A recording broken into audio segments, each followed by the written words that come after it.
For a really long time, I felt completely disconnected from my body. If someone were to ask me, "Hey, Eileen, like, can you tell what your hunger level is?" I'd be like, "What are you talking about?" Because it was just so disconnected from my body. If somebody was to ask me, "Hey, Eileen, like, how and where do you feel that emotion in your body?" Like if I said I'm feeling angry, if somebody's like, "How and where do you feel anger in your body?" I'd look at them like they had two heads, like, what are you talking about? I was just really disconnected from my body. And those were really foreign ideas. The thought of being able to turn inward and check in with myself, just it wasn't something I was familiar with. And it felt incredibly hard for me to do. And so today, I want to share with you, I want to talk about a practice that I've integrated basically into my everyday that's really helped me to cultivate what I call body attunement, interoceptive awareness, my ability to tune in and check in with my body, to check in with my internal signals and the messages that my body's sending me, which then really allows me to eat intuitively, to basically do life intuitively. And so I want to just talk about that a little bit. The practice that I do daily, I would say, all the time. It's something that I've already shared here, and I think it's woven throughout every message that I teach and every little piece of content that I put out there because it's so foundational and it's absolutely transformed my relationship with myself. And I know that once you pick this up and you start to do this practice, it's going to bring transformation into your life and your health as well. And so this practice is being able to observe our thoughts without judgment, to observe our thoughts from a place of curiosity and compassion. So often we criticize ourselves, we judge ourselves, we beat ourselves up. And that really creates a very big block in our ability to be attuned to our body and to be mindful in our life. And so I want to talk about that directly a little bit. And so when we are able to also use the power of observation, all right? So maybe that feels a little corny to say, but man, okay, let's just roll with it. When we're able to use the power of observation, so we're observing our thoughts and maybe even just observing where our body is in this moment. Like maybe you're seated on a chair, can you notice the chair beneath you or notice your feet on the floor? Or if you're holding your phone, can you feel the texture of the phone in your hand? So being able to really observe what is going on, the present, what is actually happening, and to be able to observe our thoughts. All right. So what does that do? That actually builds gray matter in our prefrontal cortex. So let's talk about the prefrontal cortex a little bit. So the prefrontal cortex is the part of our brain that is responsible for rational thought, impulse control, emotional regulation. And so essentially, when we're building gray matter in the prefrontal cortex, we're essentially thickening that part of the brain, we're strengthening it. And I mean, I'm like, boom, that's awesome. I didn't know that when I first started to really practice observing. So trading in the criticism I had towards myself, the judgment I had towards myself, just all of the really mean things I would say to myself. I traded in all of that. And I started to instead, if I noticed a thought pop up, like, "You shouldn't eat that cake, Eileen." If I noticed that pop up and it had like this harshness about it, instead of, going down that path with it and beating myself up, I would just be like, wow, it's really interesting that I just had that thought. I wonder where that thought stems from. And then I remember, and I teach this inside my membership, Nourish Beyond the Plate. I would visualize that thought of it as if it was on a cloud, and then I would just let it float away. And then, no doubt, another thought would come up, but I'd use that non judgmental, curious observation to notice the thought and then let it float away. Man, that is a powerful practice, again, for building gray matter in the prefrontal cortex. So, in addition to that, when we are able to observe our thoughts and also really observe where our body is in space. So, again, right now I'm seated on a chair. I have like this fluffy blanket and I can just feel the texture of the blanket. And I'm very much grounding in the present moment as I do that. That is also going to help build that gray matter in the prefrontal cortex and the insula. So, observation, whether it's observing a thought without judgment, observing where our body is in space, and just really grounding down, that'll build gray matter in the insula. And so why does that matter when it comes to all of that? So the insula is actually responsible for processing what we call interoception. So interoceptive awareness is our ability to tune inward to our body's internal signals. So as I was saying at the beginning of this, hunger and fullness cues, that can be a really hard thing for people to be able to tune into, especially if they've spent a long time following a diet. And we're not going to shame ourselves for dieting or following a diet. I personally don't diet. I did for years and years and years. And that tends to disconnect us from our body's cues. Sometimes we do need to follow a certain way of eating because we might have food allergies or something else going on. So we never want to be judgmental towards that ever, right? Everybody has a right to do what they want to do. But the truth is, the more external rules we follow, the less we are able to really tune into our body's wisdom and say yes to our body's wisdom. And so building gray matter in the insula, what that does, it helps us really to become more attuned to our body. It helps us to then really be able to understand our hunger and fullness cues. It helps us to really be able to tune inward and feel like our emotion in our body. So our emotions have physical sensations attached to them, which we feel in our body. And that's why for some people, when they get angry, it may feel like a ball of fire in their chest. And so when we're building gray matter in our insula, we can then have a better understanding of how emotions are showing up in our body. And why does that matter? That matters a lot when it comes to releasing stored trauma, releasing stored memory, all stuff that I have spent quite a long time doing, and I'm still doing. I'm still peeling back layers.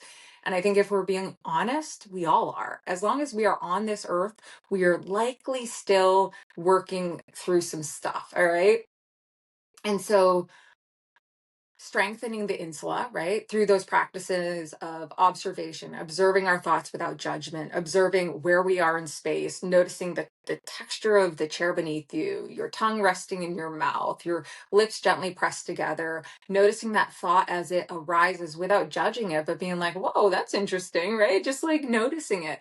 All of that is going to build gray matter in your prefrontal cortex and your insula, and it's going to help with the things that I'm talking about: emotional regulation, impulse control, the ability to think rationally and clearly, the ability to be attuned to your body, to really understand and feel your hunger and fullness cues inside of you, your ability to really experience the emotion that's arising, when and where it's arising, so that you can start to really process it. So I wanted to really just talk about all of that because I think it's just so foundational to really understand some of this. And I am not a scientist, obviously, guys, right?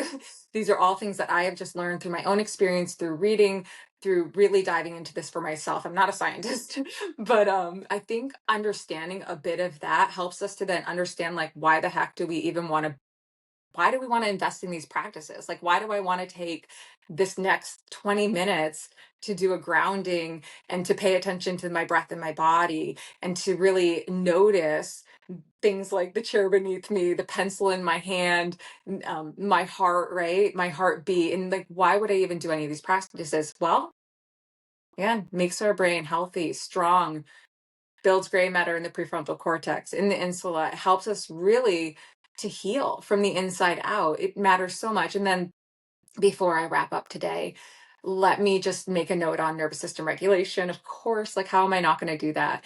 And so when we are able to observe without judgment from a place of curiosity, this is a core concept I teach inside Nourish to Be on the Plate, how to do this, because it's so foundational. That helps us regulate our nervous system. So here's the truth. If we are moving through life constantly judging ourselves, judging every thought that pops up, criticizing ourselves, picking ourselves apart, well, that's going to put us in fight or flight pretty dang quickly. We may even find ourselves living in a constant state of fight or flight, or a dorsal vagal state.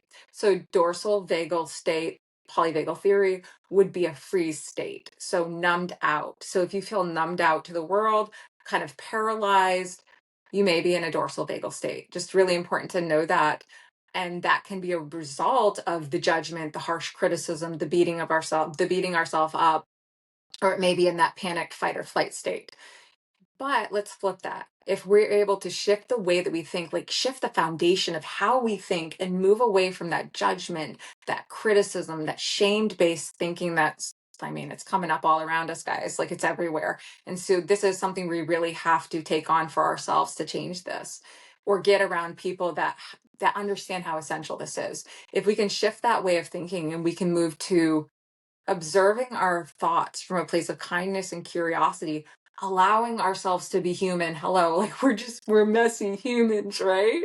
Allowing ourselves to be human. Yes, we want to do good in the world, and we want to put kindness out there, but the truth is we're going to make a lot of damn mistakes along the way. So if we can observe our thoughts with kindness, compassion, curiosity, man, that's going to bring us into that ventral vagal state, that parasympathetic state, that regulated state where we can actually heal. And I'm going to tell you, man, if you can shift into that state, once you know how to shift into that state, the more you do it, you're going to see your stomach issues start to decrease. So if you have digestive issues, tummy troubles, gas, bloating, IBS, the list goes on, you're going to see a decrease in that. Your stomach's going to start to heal. If you have skin issues going on, you're going to see that start to heal, because you're healing the root of your nervous system. Chronic pain. I had years of chronic pain, and I did not know how foundational healing my nervous system was.